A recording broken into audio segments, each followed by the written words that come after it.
Wow, Rafa, that is a really thought-provoking score, and I just a shout out to the people viewing this.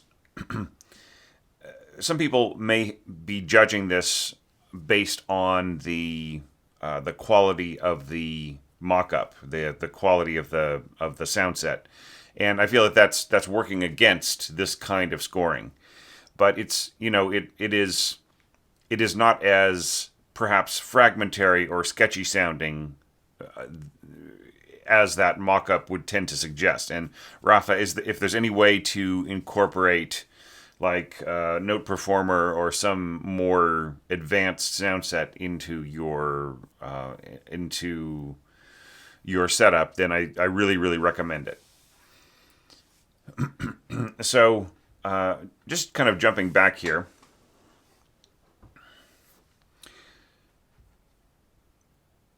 I'm just going to have a couple of quick comments here about scoring, and then we're going to jump straight into the evaluation criteria. All right? It's kind of a funny day for me. My wife has been sick for about the past 10 days, and I had a bit of a sleepless night because she was having a bit of a sleepless night, but that's all right. I'm feeling in the zone right now of evaluating these scores, so I'm not going to let that slow me down one iota. And of course, just the excitement of doing this always picks me up. It's like a hot cup of coffee. Actually, I don't drink coffee, but like a very very spiky cup of cocoa. I do drink cocoa, and out of a huge mug. Okay, so let's start off right from the beginning. Oh, sorry. Some notes on scoring. Okay, so first note is it's kind of interesting. You've got a single line and you've got the stems down. So usually it is stems up. I don't know if that's your notation software, but it really should be stems up. It's much, much easier to read for the percussionist. And yeah, and it just, yeah, it's just aesthetically more readable, more beautiful, I think, to have stems up rather than stems down. And here you say bows down, and then there's a bunch of pizzicato, and then here you say bows up, and there is some arco coming up. So you don't. I mean, some scores will have this, especially if it's a reading and there is limited time, and the players are just, they are sight reading. They have absolutely no preparation time. I would say if that is the situation, then this is fine. But in a just a normal concert score, you wouldn't need to do this at all, right? It's just completely unnecessary because the the player will look at the score and they'll see pizzicato at the beginning and they'll see it going on for however many bars, a few dozen bars, a couple dozen bars, and then they'll see a big tacit and arco at the end of it. So they'll just put their bow down and pluck, pluck, pluck, pluck, and then they'll pick their bow back up again. So it's very polite, but it's somewhat unnecessary, right? Yeah, hand damp. Okay, so yeah, you've got a lot of interesting effects scored for your timpani, and it's a situation where I mean, it is sort of like they are sort of possible. I would say this is a little too furry right in here. The quadruple beam. I think a triple beam is fine at this tempo to suggest the sound of unmeasured tremolo, to give us the technique of unmeasured tremolo. Okay. Yeah. Another thing is you're asking for quite a few different pitches. Yeah, you've got okay, I guess that's within. I'm sort of thinking about the span of the different kettles. Yeah, I guess that's fine. Yeah, it just really looks like a lot, but it's fine. Okay. Hand damp. I think if you just put in a rest, then the player will dampen it. I don't think you need to tell them to, But I mean, on the other hand, to quote a timpanist who I really respect, she said, "Give us as much information as possible." This might be a little too much information. I think if you just say damp over the first rest, just to let them know that really rests are to be respected completely, then note values are exactly as scored. Then they will do all the rest of it, and you don't have to add more of these things, right? And like right in here, you could write in staccato, right? And then that would be the same thing. They would automatically damp it. Okay, so rim shot on timpani. Like the timpanist kind of wants to keep the timpani from getting damaged, right? So I mean, I would have to consult with a timpanist before you score this, right? Because they just might say, look, I've had enough. I've had just too many people ask me to do weird stuff on my timpani, and at last time I ended up with a bent shell from one of my kettles, and so rim shots work great for things like concert toms. Look at this, right? So I mean, there are alternatives to getting that kind of a sound near the rim. That's fine. All right, and you've got that for bass drum. Okay, so you have to tell us that this is bass drum here, and you have to tell us that this is wood blocks or castanets. And then one last little thing is you have the muffled sound, or I think this is you're intending by the plus to have a muffled sound on your harp here. Now, whereas this will sound beautiful because all you have here is oboe and clarinet. It's soft enough to where the harp will come through beautifully. However, pizzicato, right?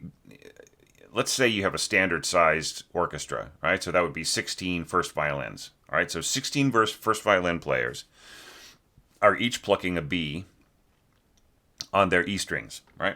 So how much more powerful do you think that is than the single string of a harp muffled? Immensely more powerful. So this, you can throw that in for the harp just for the interest, but it will make virtually no contribution to the sound. So a lot of the thing to understand about harp special effects is the harp is already one of the most subtle and soft instruments in the orchestra. So any special effect that you ask them to do is almost best left virtually unaccompanied, right? If you had, say, like if you had harp and solo violin or solo flute working together, right? Or if you had, say, a harp trio, right? The standard Debussy trio of, harp, flute, and viola or cello. In that case, you can get away with all kinds of harp effects, and they'll be very audible. But I would say, being played at the same time as a bunch of activity here in your piccolo and flute, and all of these violinists plucking at the same time, this muffled note has virtually no chance, right? Okay. So one last little observation here is, like the accent really should go on the grace note, right? Because there's no way to accent the principal note here. Now you could sort of say, okay, well, it just like means accent everything, but really the accent here, I would say, if you are really doing this, if you are absolutely, Rafa, if you're absolutely honestly doing this, right, the exact way. No, so imagine that you are playing a slur and pizzicato. So what does that mean? That means that the player is going to pluck the grace note, and then they are going to move their finger up and sort of hammer on the note, right? It's sort of like a very mild Eddie Van Halen technique, right? Only it's been around. Slurred pizzicato has been around a lot longer than Van Halen. So they're going to go pluck finger, pluck finger, pluck finger, right? And so the accent, if you're saying accent, you could sort of almost mean that they're hammering down on the string as they play it. And I think you should actually indicate that. Like I would put that in a footnote if you really intend the finger to hammer down on the string. But to a certain degree, that kind of kills it has a tendency to sort of kill the sustain a little bit because there's no frets, right? So if the thing about the difference between hammering down on an unfretted instrument versus a fretted instrument is what people don't realize about the hammering down is that the fret, the finger hitting the string is not really what makes the sound. It's the string hitting the edge of the fret that makes the sound. So in the case of an unfretted instrument, you don't have that metal hitting metal, right? So you have the metal hitting wood, and what does that do? It has a tendency to dampen.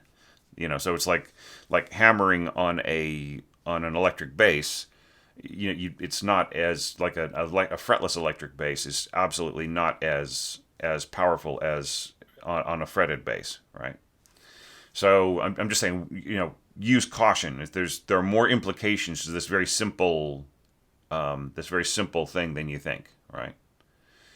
And you could also indicate sliding here, right? Da da da da, and that would actually be the strongest because the string gains energy slightly when you push up on it, right? When the finger slides upwards, not a whole lot, but certainly more energy than if you were to hammer down on the G sharp.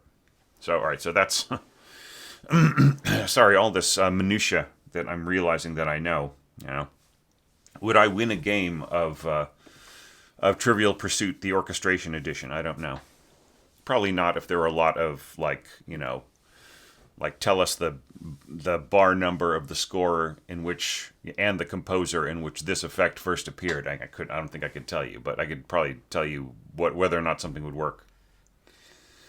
Okay, so right here, you got this bwomp bwomp bwomp bwomp, and you've got flute and piccolo, and they're both in kind of their weakest ranges. And this is kind of strange. You have accent on the grace note here, and then you have accent on the principal note here. So it's kind of strange. I don't know if that's intentional or not. And then you have accented staccatissimo. All right. Well, before I start pulling all this apart, let's talk about the evaluation criteria. Sorry, it's just really distracting me because there are so many different things. This is probably going to be a longer evaluation because there's a lot to talk about. You threw so many different approaches in here that, and in order to address most of them intelligently, it's probably going to, I'm kind of looking ahead, this is probably going to be around 90 minutes or so, but that's fine. I mean, bring it on. That's all right. Okay. So, we have the concerns of pitch weight in the upper middle register of the piano, no pitches below middle C to the end of the passage. That's not a problem here because you are really spreading around the different textures and colors and timbres in a very interesting way. And once again, if this were played through Note Performer, I think people's natural impulse to judge this score would be very different. Okay. Thematic material repeats often, possibly sounding repetitive if orchestrated the same way throughout. You did not orchestrate anything the same way throughout, right? And that's the problem. No, it's not a problem, but it is a concern in terms of time, right? How much time I can really give to any one section. So let's just look at the orchestration of these two mirror passages, right? So like I was saying, like kind of weaker registers, but like with the way that it's scored, it's fine. There's like absolutely no problem of anything being heard. All right, and then here, yeah, so staccatissimo, and it's going to be really like on lower pizzicato, on lower piccolo, it's going to have like a real kind of almost a shakuhachi kind of a sound like this. There'll be a tendency for almost a slight overblowing type of a sound right in this register. Right, and then here, like kind of, then we mirror it. You just have second oboe and first bass clarinet. And I see what you're doing here. You're kind of giving your second oboe kind of like the monkey work so that the first oboe can play this little solo. And that's all right. That's fine. And then like the little touch of harp. So it's really beautiful. That all works great. Okay, it's very much a chamber approach, right? It's really like a lot of these textures are very lightly orchestrated.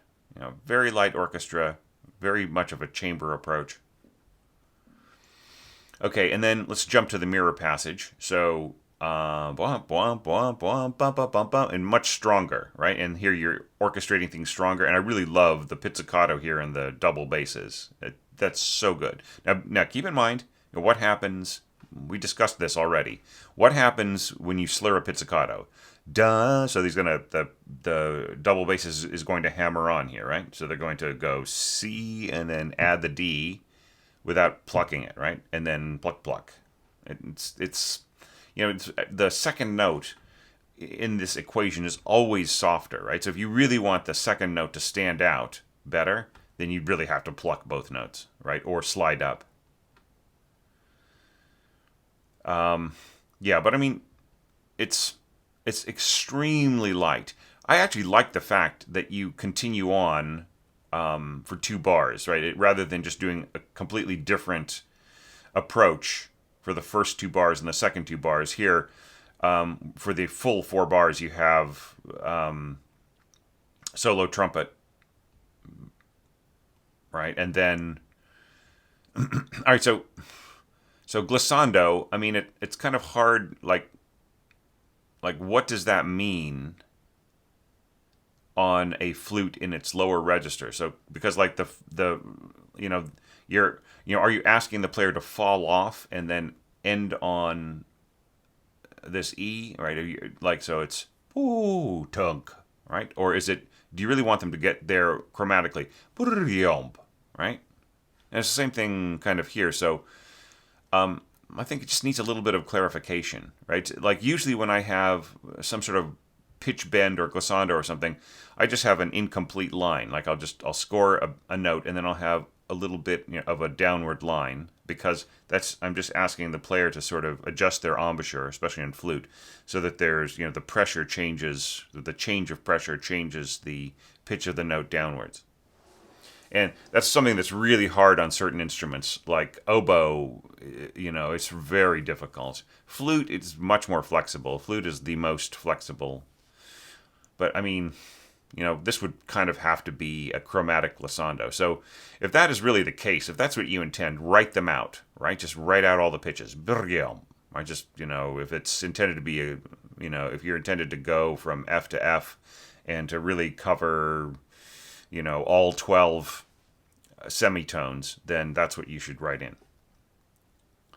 Yeah, and then just like these little touches. So it's kind of interesting. Right here you've got all English, right? And then here you say Clarinet, M, C flat, right? So yeah, I think that if you're going to go for English, just go for bass clarinet in B flat, right? It's the kind of thing where like you should say bass clarinet in B flat on the first page, but then and then going forwards, everybody kind of knows. So all you have to do is just say CLR dot B dot, and then you don't have to have the in B flat. We know it's in B flat. Same thing here, F horn. Just say horn, right?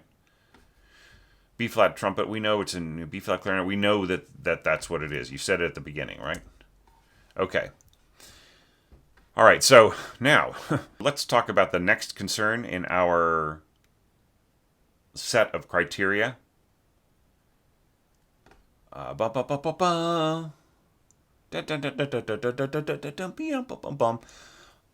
It's the melodic development soaring quite high, and the accompaniment figures covering a wide range. Right, so you are covering quite a wide range here. The cello should be scored in tenor or treble clef. I would say tenor clef is fine because you're just going up to B. And I mean it's all readable in bass clef, but it's just kind of annoying. So I would say drop in tenor clef here and then go back to bass here. So you're just kind of adding the B, and then here you have pizzicato violins doubling the first oboe in staccatissimo. I don't know. I mean, maybe it should all be one or the other, right? So, because like what you're kind of asking here is, dun dun dun dun, dun dun dun dun dun dun. I mean, it's sort of it. I don't know. I mean, sort of. I almost feel it should be the same, like because it seems to be one is leading into the other because that's not exactly the way the phrasing, the melodic phrasing. Is written in the piano part, but why not, right? Why can't it be that way in the oboe? And if this is going to be staccatissimo, shouldn't this be staccatissimo? Maybe staccatissimo is just a bit much, right? I think staccato on the oboe works perfectly with pizzicato violins. And now we have to sort of talk about the 12 common scoring errors. Now, did you watch that, Rafa? Did you watch the part about how I said staccato was pretty much unnecessary on string instruments unless you had a really specific effect? I don't really see that effect implied here. Okay, and the same thing for staccatissimo. The pizzicato sound is the pizzicato sound. You absolutely do not need to score that out, I don't think. Right? It's just more hassle and more stuff that will probably be ignored by the players. The accents are fine, though. Okay, so, but everybody, please watch the, I'm probably going to have a second list, because especially about, not scoring harp where it can't be heard, in massive tutis, or against pizzicato, that kind of thing. So I'll probably have a second set, but hopefully that will be enough. The thing that I'm worried about is just repeating myself over and over again, right? And fortunately, I didn't have to this time. But yeah, but Rafa, you don't need staccato on pizzicato usually. All right, but yeah, but it's perfectly fine on the winds here. Okay,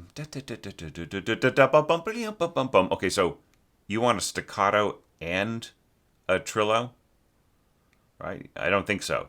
I think what you want here is a slur into the next note, right? Bum bum bum. Okay, so the staccato really should be on the C, and then slurring from the trill on a D, yup, right? So it's diddly C, right?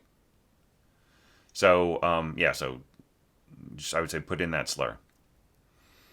Okay, and then these same two concerns, like going forward. By the way, the scoring here for the pizzicato is fine. That's all good. Okay.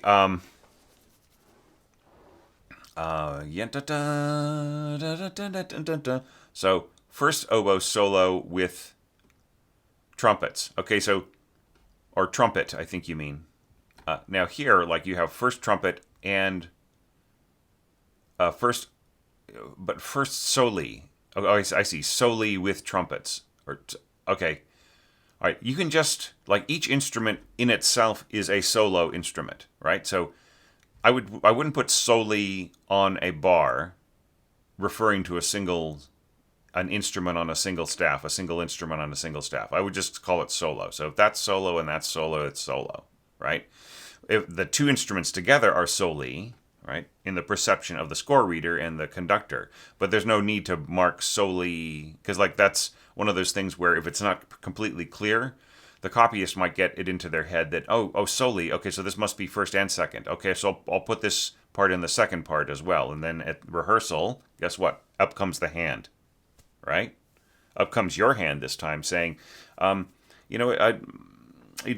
person who did my parts, I mean, did they put in the both oboes playing here? Oh, you wrote soli, says the copyist. I thought you meant both. Right, so just look, one solo, just let them be solos. There is a bit of difference of an opinion on this, but that approach has never been a problem for me, all right? However, the big problem here is you're starting from pianissimo and you're going crescendo to forte, mezzo forte, crescendo to forte. So you really will not hear any oboe till about right here. And what's more, the oboe will be so soft compared to the trumpet over the same exact notes that you'll barely hear it at all anyways, right? So if you wanted a blended sound here, it would be better to go for A2 oboes, right? Soli, right? Okay. So anyhow, and then this is kind of interesting. So you're starting off piano and then mezzo forte coming in with both. Right, so, and then you're saying you're kind of giving this to the second, right? Kind of thinking of that as a support part. It's okay for the first player to keep playing. That's fine. The second player's feelings won't be hurt. That means that they can just kind of keep hanging out on their smartphone for the entire first section of this piece. I think I would rather this be given, if I had to score something like this, I would just keep it in first trumpet all the way through. Because they're warmed up, they're ready, they've hit this high A, their embouchure's open, they are in the zone, just to let them keep playing. Okay. Yeah. So I mean, look, who can do a fall right here is the trumpet player, right? Bow. Right? And so can the horns. They can do a fall, right? So why not have them fall instead of the instead of your flutes and so on. You could even have your first horn player go up to a high B and then fall off, right? Okay, so then we get to this section right in here, and in the evaluation criteria, the concern there is that if you really limit things to the upper middle register and you keep going, it sort of feels relentless right in here. Or if you have the same approach all the way through, this section will feel relentless if there's no change, right? But I mean, you're changing everything, so that's sort of superfluous. But I really do have to mention it because people are going over these evaluations one by one. I was I was thinking about that recently, and quite a few people assured me that they really were watching not just the beginning of each video to check out the the piece, the mock-up and so on, but they were also listening to all of my evaluations. So here's to you people out there, and like some people are commenting on almost everything, and wow, respect.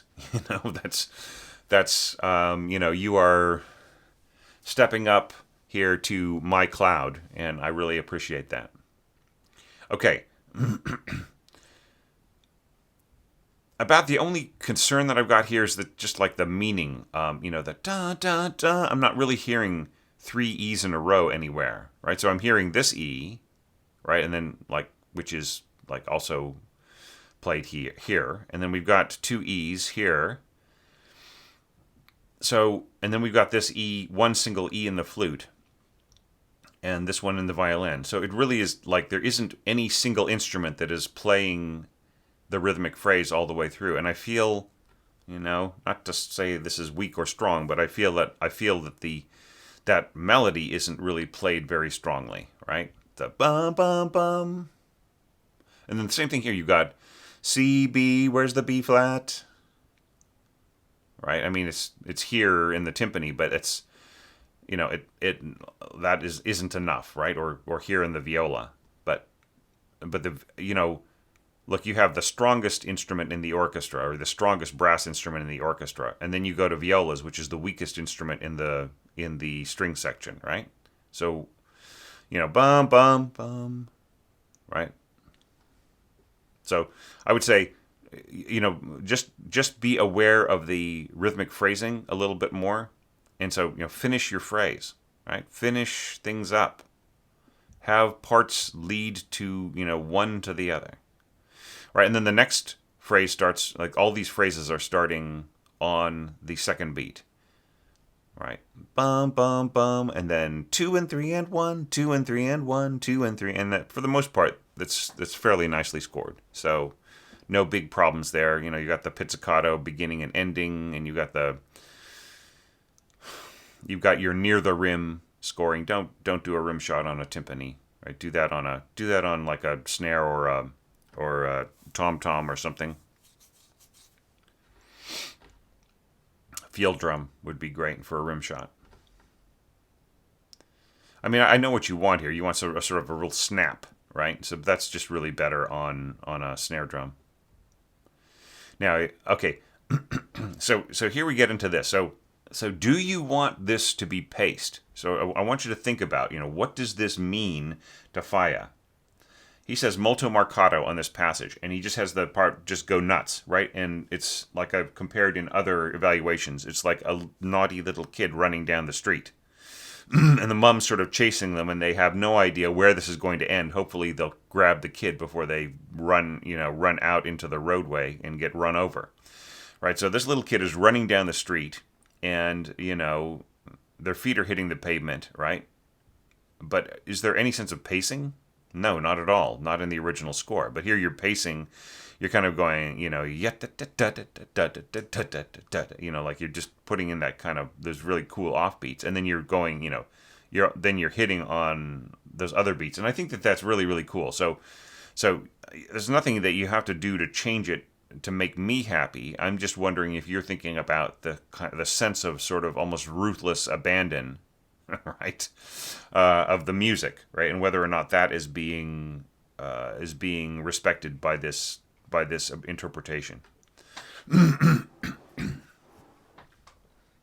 Yeah, and just fun, just a little touch of tuba in there, and bassoon. Which bassoon is playing?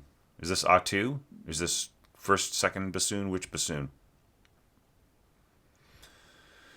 Okay. So now we get to the B section. And, Similar to previous, like some of the concerns in the evaluation criteria don't really apply. Pitch weight in the upper middle register of the piano, no pitches below middle C to the, excuse me, I'm on the wrong page here.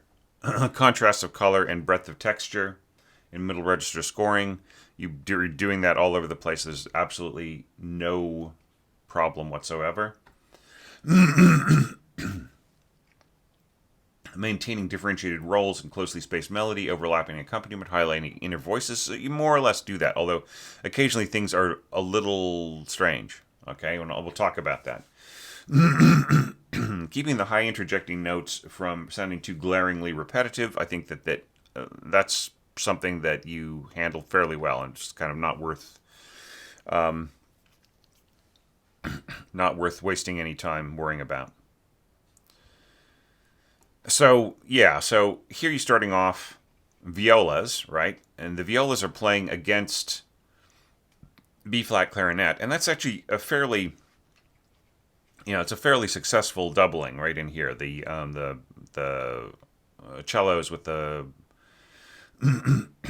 with the bass clarinet. I like here you're doing the German style, which is bass clef sounding down a whole step. If you hear some scratching noises in the background, that's my cat. They want their breakfast an hour early, always.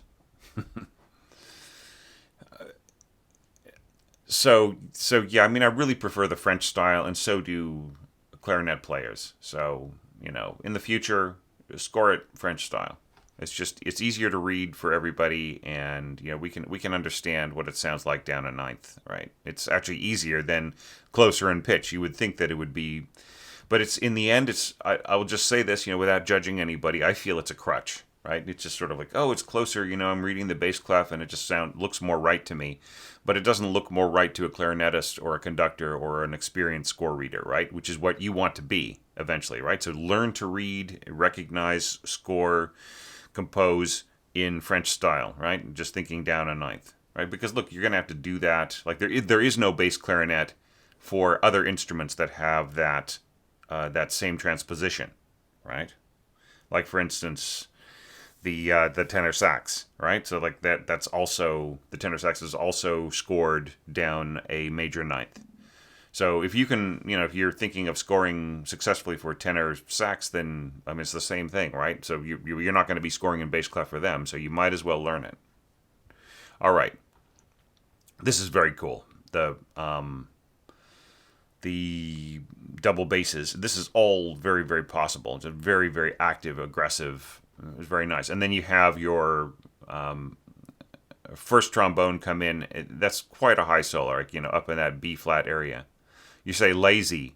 Okay, it's not going to be lazy. It's not going to sound lazy. It's going to sound a little urgent, right?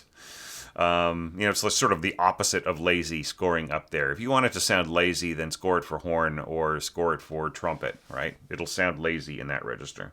But the way that you scored it here with a good player, it'll sound urgent. And that's what it should be, right? And then, yeah, just coming in here with a tuba. This is all really nice. I think it's really, really fun.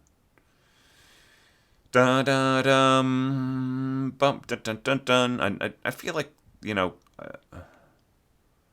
you couldn't. I'm just a little uncertain why. Why we couldn't start the little fragment here. Bum bum bum bum bum. Why does it have to start rest? Dun dun dun dun. All right, then here you've got. So. About the only concern is like whether or not there's follow through, right? This is because it's sort of an octave apart, but it's all right. All right, and then you're kind of sticking with trombones for a while right in here. One last little concern before turning the page is you throw in a ritenuto here. This is a little inaccurate. Ritenuto to 140. That would be more like a. So ritenuto is a.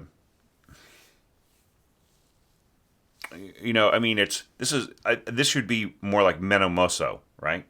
That's because like ritenuto is a gradual effect, right? So you are gradually going down to 140. So like maybe saying rit or riten here and then 140 here, right? But here it's sort of like you're saying, okay, well, all of a sudden we're 140.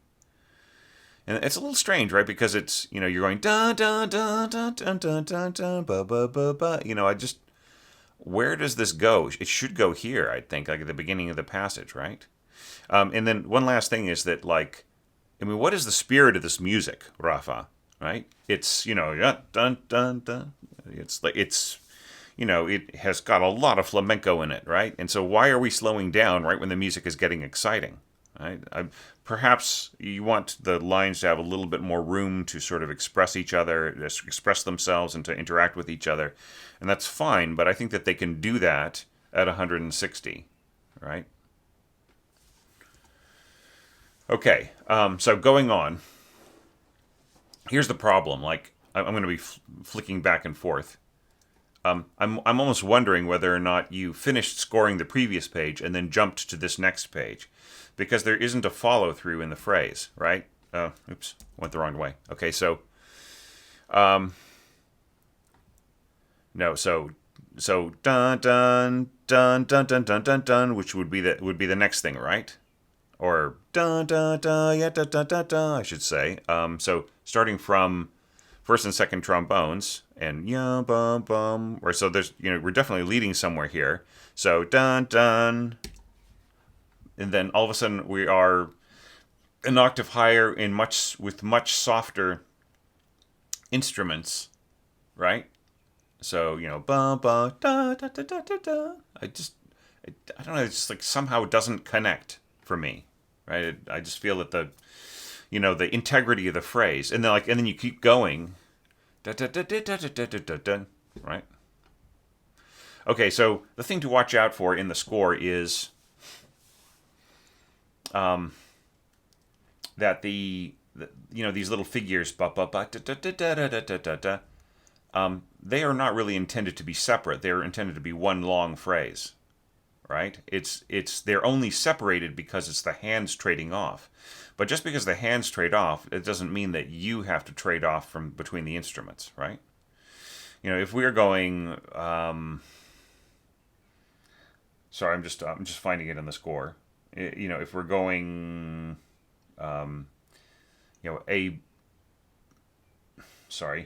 E F G, right? So that E F G is right in here, right? Da da da ba ba ba ba ba ba ba ba bum. So it's all accessible by these instruments.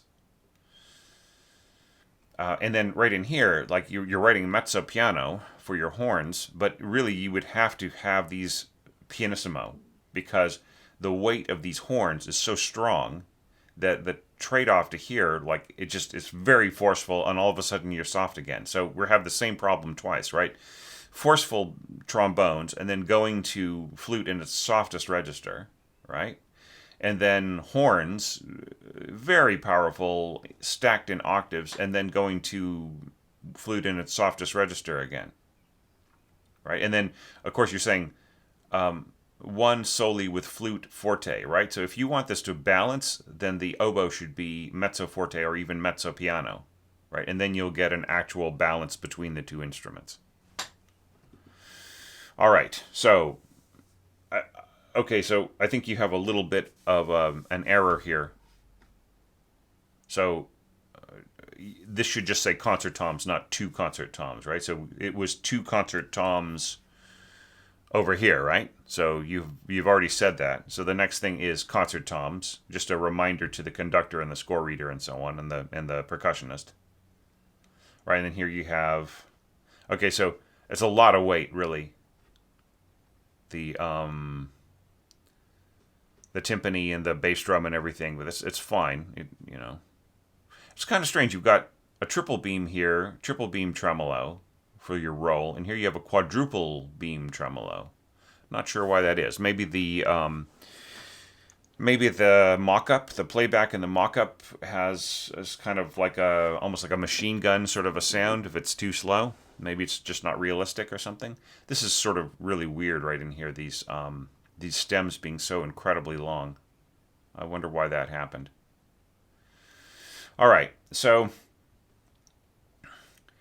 One of the problems here with the piano part, and this is starting to drive me crazy now, is that this line ends with a triplet, right? And it just looks like it ends on a B natural because of the way the hands are positioned. But I mean, think of it logically. Bum bum bum bum bum ba da da da da da da B. Does that make any sense? No. Yeah, ba ba ba da da da da da da da da da da da. Do you know what I mean? That is a flamenco gesture, right? And then going forwards from there, that becomes an accompaniment style. Yada da da da da da da da. Which, by the way, I really like your triplets right in here. That's very nice. And the accompaniment style we'll talk about in a second. So yeah, so it's. I mean, and once again, there's an imbalance because we have flute and oboe, right? The flute in a nice strong register, but in order to balance with, excuse me, oboe in a nice strong register, but in order to balance with the flute, it'll have to be much softer. Then trading off to trombone, like second trombone, which will be just so much louder, so much more. The projection will be so much huger. Okay. All right, so a next concern here is keeping the triplets from overwhelming the melodic line, right? So I feel that is something that still needs a little bit more work, right? So what is the melodic line? The melodic line starts with a B, and then it goes to E, which I'm kind of not seeing the E anywhere, right? And we've got a C here. Okay, so we've got the E in the cellos, but I mean it's still not. I mean it's just still a pluck, right? So I'm not really seeing a melodic note of that E expressed, and then we get to here. Okay, so all right, so here you've got. I think this is first flute, or maybe it's A2 flutes or something like that, and then also piccolo. And this is like the softest, the subtlest, the weakest register compared to everybody else's strength of your flute family. And up against that, the flute players are supposed to be blending with your horns, right? So I don't see this working. I don't see this balancing at all, right? You have four horns, very, very pungent instruments, right? And the other problem too is that even at that, like with the way that you've scored, trumpets and trombones really in close proximity, which are much more projective instruments, right? They have a lot more intense of a timbre, very close to your horns. I just kind of cannot hear the melody. And then one last little thing, okay, and Rafa, you should know this by now. My little, what is my little saying about mezzo piano crescendo to mezzo forte and back, right? It's like going from blah to bleh, right? So mezzo piano is kind of a blah sound. It's a very kind of a gray. It's like it doesn't really have much color in it. And then mezzo forte has a little more color, but it's still on the gray side, right? So if you really want a crescendo that goes somewhere, try not to crescendo between mezzo dynamics. Like try to go from piano to mezzo forte, or from mezzo piano to forte, right? And then you get an actual push. The way that it is now, there isn't really much push. Your timpani's got the right idea. Pianissimo to mezzo forte, that is a nice big push, right? But the way that it is now, it's very subtle, and you've already got the accents and everything else. And I'm just really not hearing the melody here, right? Even though you've got all four horns on it. So, and then the flutes can just pack up and go home. Nobody's going to hear them, right? So I would say just leave the flute out because it isn't contributing anything. So this needs to be balanced a little bit. But in terms of creativity, I just really love the way that like you were going from brass. This is totally fixable, by the way. Just adjust the dynamics and everything. And I would say there's probably zero reason for the trumpet to be involved here at all, right? If you've got two trombones on that, the trumpet is like not doing anything, right? So maybe just have the trumpet play here, bum bum bum. But yeah, here you've got an unplayable. Okay, well that's slow F sharp, right? Da-da-da. Yeah, okay, so that's playable, but I mean, still, come on now, you've got. To quote my one of my favorite Italian chefs on YouTube, come on guys, right? So yeah, so you don't need your trumpets in here. Just leave that out. That's really difficult, like to slur down to the low F sharp like that.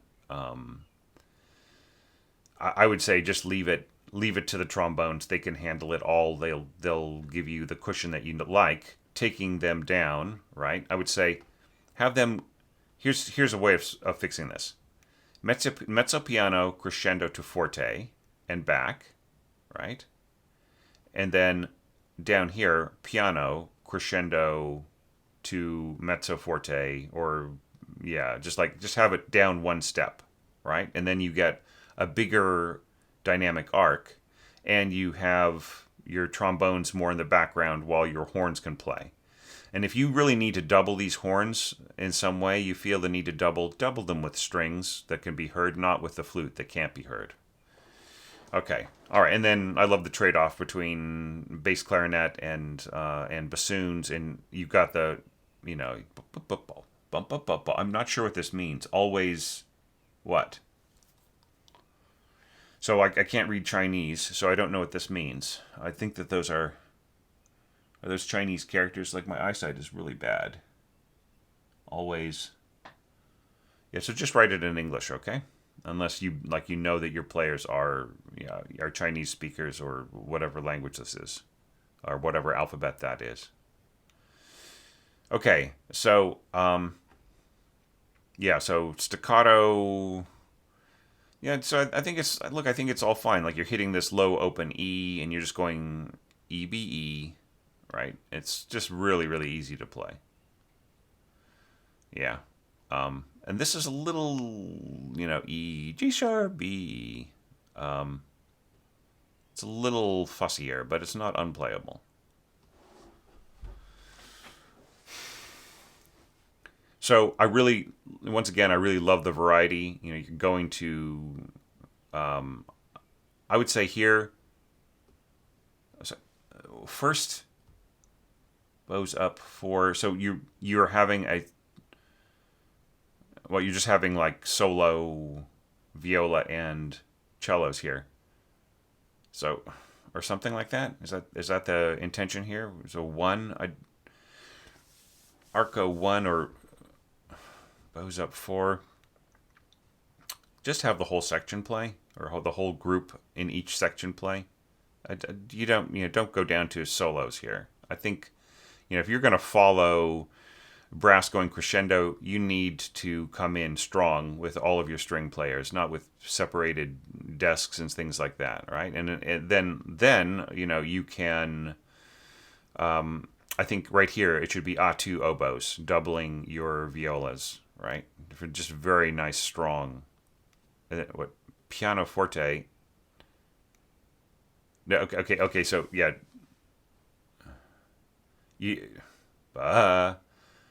do you mean forte piano, or you mean to be soft and then suddenly loud again? Right. So there's a way of scoring that. I wouldn't recommend this at all. All right. Just have the I would just say tie it to another note and have the crescendo. Yeah, because like the thing is that you're asking the player to play soft and then suddenly add pressure, and that's kind of like not the way that an embouchure attack works, especially in like a double reed instrument. I mean, it's much like the reason why forte piano works so well is because it works with the attack model of wind and brass and string instruments, right? There's a punch at the beginning, whether it's the bow starting or whether it's the tonguing from the wind and brass, and then from there you can sort of drop off in your pressure, or the pressure of the bow or the pressure of the gut. But just suddenly be louder, right? You might as well just start loud, or just like go down to piano and then crescendo to forte. All right. Yeah, I mean it's all fun, and then da da dum. You are really using a lot. You're using tons and tons of horn, like really just doubling each other a lot, right? And I feel like a lot of times you could just be using 2 horns, and you get enough, right? It's just a matter of adjusting the dynamics. All right, English horn and horns. So this is a little tricky. It's good that you don't slur it. Ba ba bum. Like the B is still. I mean, it's a playable note for English horn. No problem with that. But slurring down to it would be problematic, I think, for some players. So bum ba bum. That's all fine.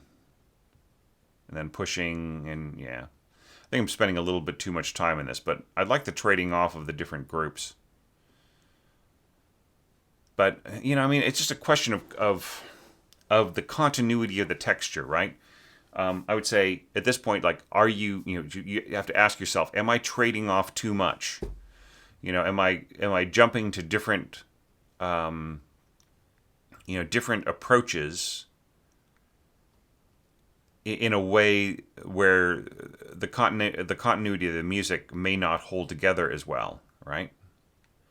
So I would say maybe in the future and stuff like this, really think in 4-bar groups, right? And try to have a continuity over the phrase of the 4-bar group, right? So like right in here, it's the phrase ends here, but the context of the last bar is so different, right? So yeah, just maybe try to have more like here. This is okay, but like then it's you're trading off in the middle of things a lot, right? So it's just a little, the ground is a little shaky, I would say. All right, and then once again, just it's hard to hear what is the melody, right? So like here we've got the E's, and then you drop the doubling, and that makes the cellos weaker, and you don't have any other instrument substituting for that. Meanwhile, the oboe and bassoon are hammering away at the triplets here, right? And then we have the melody here, and then you're going really soft very quickly while you're going crescendo in your triplets in your winds, right? So once again, the melody is getting buried by the triplets. So watch out for that. Okay, so now moving on to and here's another thing. All right. Yeah, so rehearsal marks are a little strange there. A, B, B. So this should be C, right? Okay.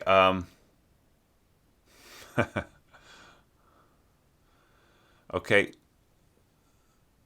I'm not sure what mescolando means. I'll have to look that up. Okay. There may be a naughty joke in here that may involve getting high. I'm not sure. So that's all fine. But just make sure that that actually, that in your final version, please, there should be slowing down here, right? And then twice as fast, doppio più lento, not dopo più lento. And you only have to capitalize the first the first letter of the first word, right? So doppio più lento, so twice as slow, or doubly slow, right? And then ma sempre mosso, so but a little faster, right? A little more. So that's kind of what you want here, right? So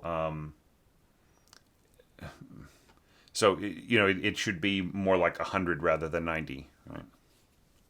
And then so here you're saying slow, but you're just saying slow over a couple of parts, right? It should say it in the system text.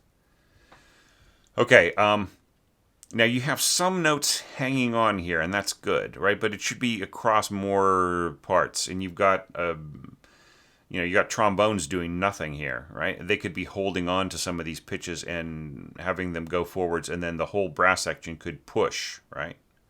And then, okay, so really this is, you have to be aware that it's going to be like, oh, it's really going to feel like the horns are just sighing. It's like, it's almost like, oh, wow, yeah, here goes that show off the first trumpet player, they're going, or maybe that they're going, oh, we're big fanboys of the first trumpet, right? So watch out about starting drops right as a solo starts, right? Okay, so convincing allargando expansion. So just like make sure that it really is pushing forwards, and then you pull back, right? And then, mezzo piano to sforzando, mezzo forte, that's really kind of, that's not much of an arc. Sforzando is in the score, but it doesn't mean that you have to stick to it, right? And here you have like this, it's basically an accent, right? So you're saying, well, the tuba player is going to accent on beat 3, but these other players are going to accent on beat 3.5. So you have incompatible timing of your accents. I would say try to make the dynamics more even here. Like instead of starting forte and then these other instruments starting at piano and mezzo piano and never really quite getting to forte, right? Make it uniform, right? So if you really want this to be bum, kind of like a forte piano effect, mark it forte piano. So bum, and then softer, and then that makes sense, right? And then crescendo, not to a sforzando, but crescendo I'd say to forte, right? And then you can just put the forte at the end of each bar with the crescendo mark going to it. And so it doesn't have to be forte right on the beat. It could be forte at the end of the bar, right? And then pull back immediately, right? And then it's fine to mark mezzo forte, right? So just suddenly dropping under this solo. Okay, so careful treatment of the melodic voice to make it feel authentic to the composer's style. There's absolutely zero question that a trumpet solo works great here. Did you consider scoring portato here? Da da da da, and then this would pulse, right? Da da da da. You could add some nuances, crescendo, diminuendo, right? So like, tell us more what to do. Don't just leave it up to the player. Okay, and then right in here, I don't know if this works, Rafa. I mean, it's the problem is that like, what is the feeling here? It's a sense like in the original score, it's a sense of restlessness, right? So I'm not sure that we're getting that, and also it's very hard to tell the pitches apart when they're so close together in timpani, right? Because like the overtones tend to really get absorbed by each other, right? Because do you know what I mean? Because like the timpani instrument is in essence a percussion instrument more than it is a bass instrument. So while each pitch that you hit on the timpani is will have a sort of resounding sound, like that'll have a wonderful overtones, but then like hitting a pitch that's really very close to it right afterwards, like the context of the overtones will be lost, and then the sense of changing pitch will be lost. So you might want to double this with, like, say, pizzicato double basses or something like that, and just really try to keep the timpani in the background, right? I think when you push up to mezzo forte, I think it's actually the least effective. I think if it's softer, right, and then of course, like we completely cannot get, like from the mock-up, it just sounds like a total mess, right? Because the timpani sound in the mock-up is kind of brutal, right? It's not like the Note Performer mock-up or even like or the Note Performer sound set or even the Sibelius sound set, right? Is a lot more sophisticated.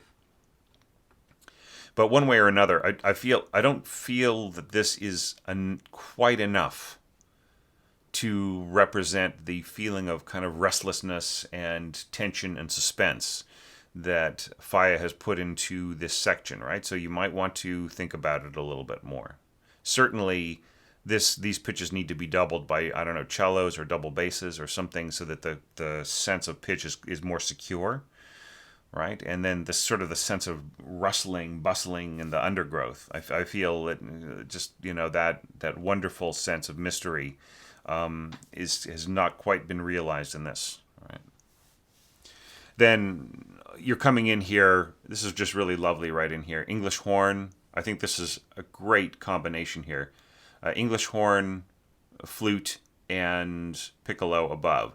So what's going to happen here is that the the flute is going to some degree, get a little swallowed by the English horn, but the English horn will be in its thinner register, so just a tiny bit of a disadvantage.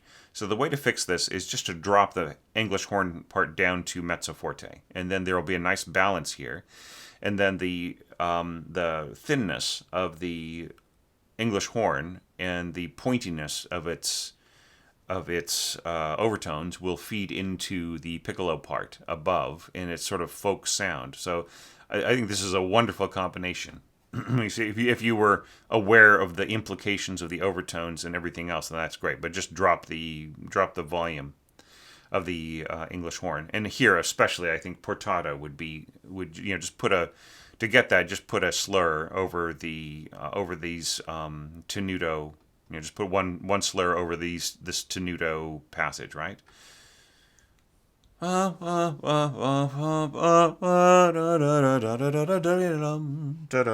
once again, crescendo. Like, you add some nuances to this, in some dynamic nuances.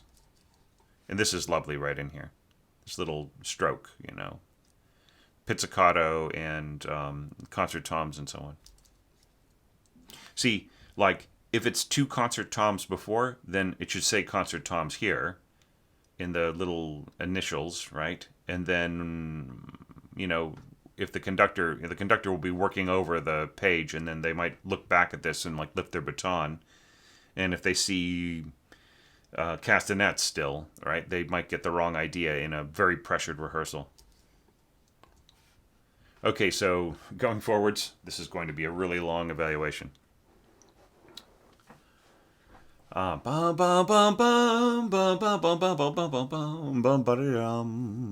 lovely. Okay, so you know what we're missing in here? What is going on in the piano part? In the bass, in the left hand of the piano part. Do you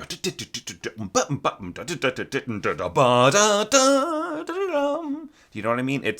We're not getting that sense of energy in here. I mean, I don't think you can just throw in toms and timpani. Okay, by the way, this will all just sound like the way that you've got this divided. This will just all sound like, these won't sound like separate notes with rolls on them. They'll just sound like one rolled note.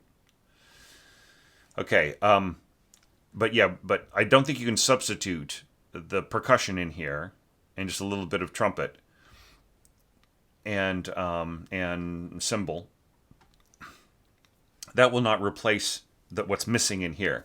The really aggressively interesting left hand, just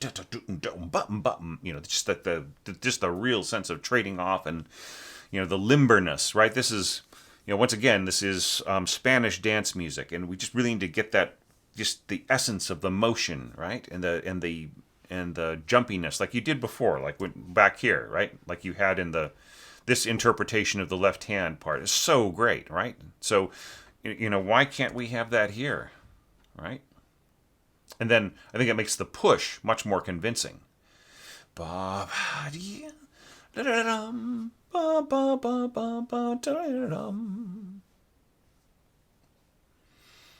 Okay, so right in here, so these are tenuto marks, not accent marks in the violin part. So I mean, I don't think you should go to accents here. Yeah. And once again, nuances, right? Crescendo, diminuendo, hairpins. Now, in my in the template, I added some ritardando, or sort of rallentando, and then an additional, and poco animato, and so on and so forth. And that was all covering the concern of managing the sense of restraint, right, that you hear in the piano part. Da da da da da da, a little slower, right, and even slower. Da da da da da. Ba ba ba ba da da, poco animato. Ba ba ba ba ba ba ba ba ba ba ba ba ba ba ba da. Right, it's just Yeah, it's very sparely orchestrated right in here. This is kind of nice, though. Yeah, okay, so glissando. Do you really want it to be ba da, or do you want it to be da da? Just do you want it to be a little portamento at the end, or do you just really want a nice long glissando? It's a little unclear.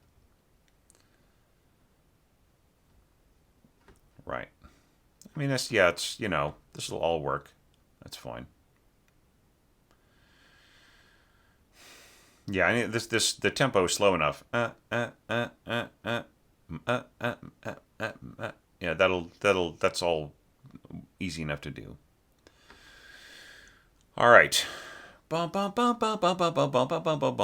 so we have an imbalance here, and you're trying to cope with it, right? You've got first oboe and you've got trombones, but there is no way for this trombonist to leap up to this B flat without having some kind of increase of intensity. And you've got A2 trombones on top of that, right? So you have A2 trombones leaping up to this B flat.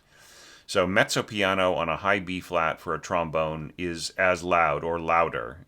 It's louder in terms of projection than what you have got planned here for oboe. Now, if you had oboe plus like violins or something, or if you had oboe plus clarinets or something, then you had to have more of a fighting chance. But I feel with the way that you've got this scored in here, it just really puts the oboe at a disadvantage. And then, then you come in with horns, like all four horns are playing this, right? And then, like, at the end, you don't have a finishing note. Bum, bum, bum, bum, bum, bum, bum, bum, bum, right? It's like it ends in the piano part on a low staccato note, which in the piano part, which I hope you listen to, in the piano part, that low staccato note is almost played as like a slight tenuto, right? So you need to finish this gesture. And then second oboe, you stick with the first oboe. The first oboe is soloing, that is their job. Let them continue doing their job. Dun, dun, dun, dun, dun, dun. And then this is nice. Like this is way more balanced. Bum, bum, bum, bum, bum, bum. And actually, like what does it say in the piano part? Is an actual tied note that's longer, right? So I don't think you should just go doink. I think you should just really have it, And then, like, if you're going to go sforzando on a tuba note right down here, nobody's really going to hear anything else, right? I think I think that if everybody were playing tenuto here, and it can just be an eighth note. So tenuto on an eighth note, forte, that's fine, with a crescendo, right? Not just piano and then suddenly forte.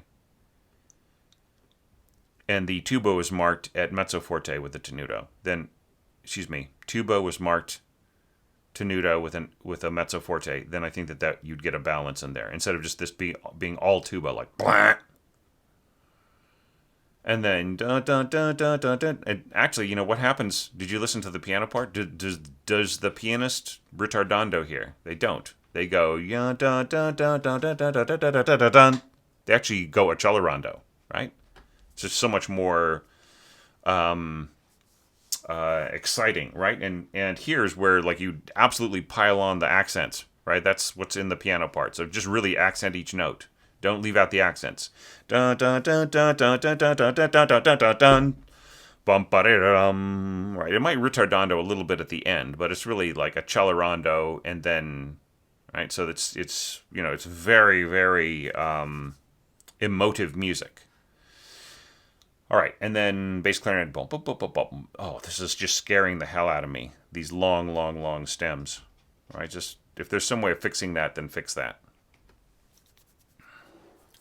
Bum da dum bum bum bum bum. See, we're starting to get into some nice orchestration here. I like the winds right in here, and the strings working with the lower winds. That's nice. And then here, from the presto, right? But it's not presto in the score, is it? It's agitato, right? So like presto just means fast. So presto. And then you say agitato, by the way. It should be an agitato. And don't worry about presto. So presto just like